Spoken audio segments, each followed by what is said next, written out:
This is Sasti Hapsari. During the day, she spent her time completing her communication degree at the Universities of Indonesia. At night, Ms. Hapsari runs the Abang None South Precinct as the only female chairperson in the history of the competition. Ms. Hapsari has defied all odds in this position, being elected by her alumni batch for her passion, enthusiasm, and dedication to the preservation of the indigenous Betawi culture.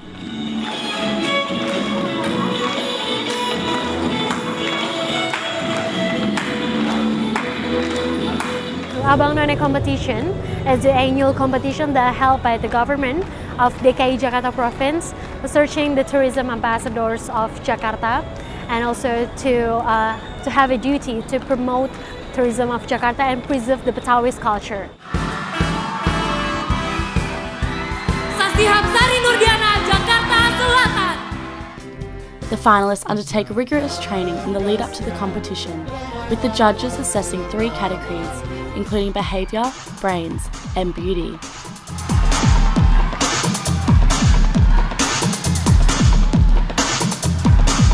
In order to be a youngest in the competition, it's a lot of pressure because in the riding time and also the competition, everybody underestimate me to be a youngest. You can't do that. You can't do that. It's like that. And I was just no. Age doesn't matter as long as you have the quality. The Abang None competition has been a traditional rite of passage for young Indonesian women for the past 40 years. While it may appear that Abang None is simply a beauty pageant, the significance of the competition and what it represents can offer many valuable lessons from which Western culture can learn. Abang None for me is a beauty pageant that goes beyond the sashes and crowns.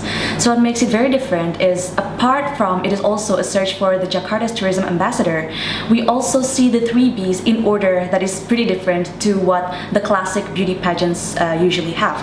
So we place it in order of behavior, brain, and then beauty. So we put beauty last. We put a lot of importance on the behavior and also the brain. Kamala Fabrian is an alumni Abang None from the 2016 competition. She currently works as the production manager for Boutique Negarawan and exercises the skills she learnt in the competition in everyday life.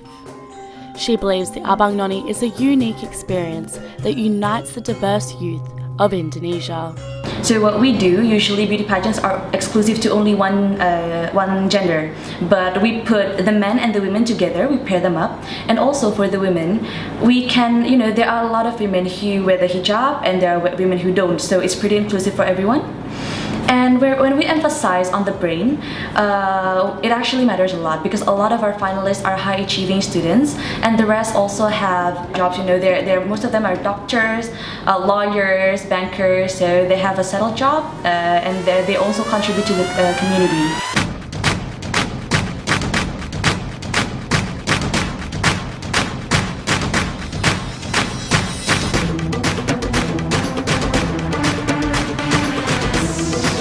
It is argued that Western beauty pageants draw a fine line between promotion and exploitation in society today. Such criticism is based on the belief that a woman's worth is very much dependent on her physical appearance and ability to perform a narrow model of proper femininity. While many oppose this view, the intensive training programs, diets, and cosmetic surgery procedures women endure to achieve Western beauty standards demonstrates these ideals are still very much ingrained in society today. In contrast, there is a stigma that developing countries, such as Indonesia, have backwards ideas of a woman's role in society. Competitions such as the Abang None oppose such thinking and demonstrate how the country both celebrates and supports its youth. The competition's emphasis on the brain, tradition, and preserving the indigenous Betawi culture reveals how Western society can learn from the practices of neighbouring Eastern cultures. So, Abang None Jakarta diversified because we have a standard. There is a government regulation that have a standard, the criteria of Abang None Jakarta. So we have a lot, and the brain is the most aspects that being judged in this competition. Mr. Hidiana is a researcher in the Centre for Gender and Sexuality Studies at the Universities of Indonesia. He believes that the emergence of women in the workforce has been a key contributor to social change in Jakarta and bridging the inequality gap between men and women. Women are entering the public space through the labor force, and then the participation of the women in the labor force is increasing, and then also the education of most of the Indonesia now are catching up the education of the men actually. So I think the role of Indonesian women are now getting more important. Aluna School was established in 2013 by alumni Abang None contestant Rina Jayani. Miss Jayani competed in the competition in 1992, from which she went on to have a successful corporate career. Miss Jayani's passion for education led her to open Aluna School for young children. Abang None competition, I think, is different from other competition. People will think it is like a pageant, but actually it is more than that. All the competitors have to answer the questions, have to have logic thinking, have to be able to be good in public speaking, so all sort of things. So not only the looks, but more importantly is the brain of the competitors. Now I opened Aluna School since 2013. When I opened, it was not easy because it is maybe it is quite new for the people in Jakarta at that time, that a school which mix all the regular children with hearing impaired children. The school has grown quite rapidly. Now we have about 160 students registered to our school. Miss Jayani's passion for family is demonstrated by her dedication to her son's learning and the encouragement of her daughter Vashti to compete in the Abang None competition.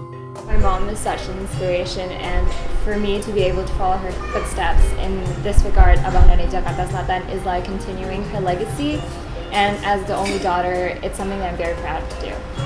Kartini Day is the National Day for Women of Indonesia and represents a time where we should reflect on the impact Radan Ajang's efforts has had for women's education.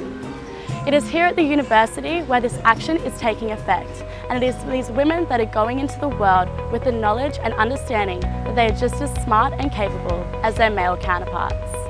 Kartini Day means that we are celebrating the freedom of women. The existence of Kartini Day in Indonesia really shows that Indonesia is a country that has lots of women empowerment. But people don't realize that because we're a developing country, but it's actually very strong here, the women empowerment and the equality. Kartini Day means women empowerment. It is a day for us to speak up, to be ourselves, to be proud of us as women. Oh, Kartini, it means a lot for me. When I saw Kartini, I remember my mom, because my mom is a superhero for me, like Kartini. In Indonesia itself, Kartini is the role model for empowerment. She is someone who can understand us and makes us learn more about what it takes to be a great woman in Indonesia. Vina Mulyana is an example of the barriers many women have had to overcome to get where they are today. As the only hijab-wearing competitor to win the competition in 2014, Miss Mulyana is a role model for young women, proving that anything is possible if you stay true to yourself and follow your dreams. Well, it's meant a lot to me. At first, I didn't expect that I can win this kind of competition, especially with my hijab, because the women with hijab, although Indonesia is such a big Muslim country, there are still some stereotypes about women in hijab. But when I can win this competition with my hijab, I can prove that women in hijab is as the same as all the women in the world. We have the same right and have the same capabilities, and when you can prove yourself and you can do anything. I hope that all women in Indonesia have the same rights and opportunities in the world, because we used to talk about feminism and feminists and all this stuff, but actually there are a lot of women in Indonesia especially that they are not occupied with that kind of thing. They are still have a barrier that they need to overcome. When it comes talking about gender, many people associate it with the feminism, and then when you talk about feminism, they are coming from the West, so this kind of idea I still It's pretty classic, in Indonesia. Annually, when we celebrate Kartini Day, when I was in school, we're usually told to dress up with our kebaya, which is a Javanese traditional dress, or we dress up in other traditional dresses. But as I grew up, it becomes more meaningful to me, because Kartini Day, it marks as a day, as a reminder for us that back in the olden days, we did not have as much privilege as we do today. Women were, subordinate to men. But now, we're very lucky that in Indonesia, we don't have that. We have pretty much the same wage as men, we have the same rights, we have the same privilege as men. So I think it is very important that we celebrate Kartini Day annually. Kartini's message that education is a right and not a privilege shines in the youth of women of Indonesia today. It is the idea that the government is putting a lantern in the hands of the women so that they can find their own way in the world and empower others to do so along the way.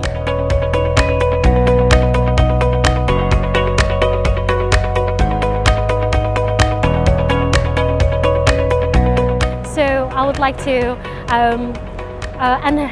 encourage the youth people, especially girls, to strive for your goals, your aims, and be productive. Do what you are passionate for, and don't overthink what others talk about you. Just do what you want and strive for your goals. The road towards equal rights for women in Indonesia is a long one. However, there's a growing number of women in both university and the Abang None competition that are willing to rise to the challenge. Dana Sherwood, UQ in Indonesia.